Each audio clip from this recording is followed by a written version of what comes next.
sumabay. Panahon na katawan ay bigyan ng buhay. We're gonna do it, we're gonna move it.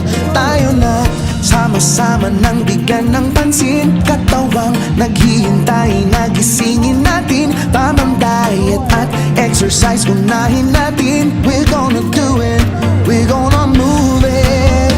Huwag laging nakaupo, tumayo't gumalaw. Pwede namang maglakad at pwede rin sumayaw. Kung gusto mo sasabayan pa kita, ako't ikaw ay magsasaya, magpapasigla.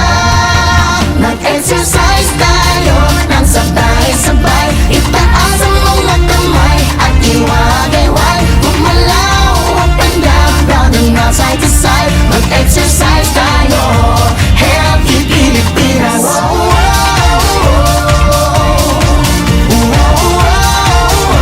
Healthy Pilipinas.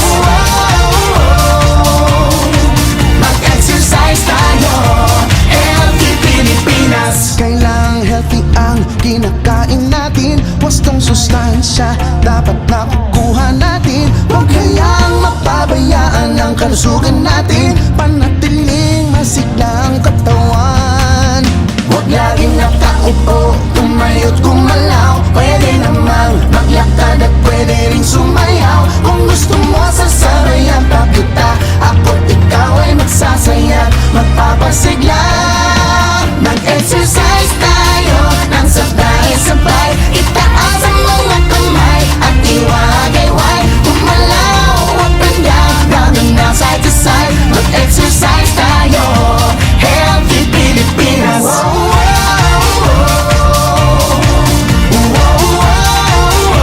Healthy Pilipinas. Mag-exercise tayo, healthy Pilipinas. Sa eskwela, opisina o sa tahanan, physical at mental wellness ay alagaan. Mag-exercise tayo nang sama-sama, mas masaya pag lahat tayo masigla. Oh, mag-bike, mag-jogging o tumakbo, lumangoy o maglakad. Kahit di malayo, iwasan natin ang sakit. Tanda ang kalusugan natin ang pinakamahalaga. Healthy lifestyle, healthy living.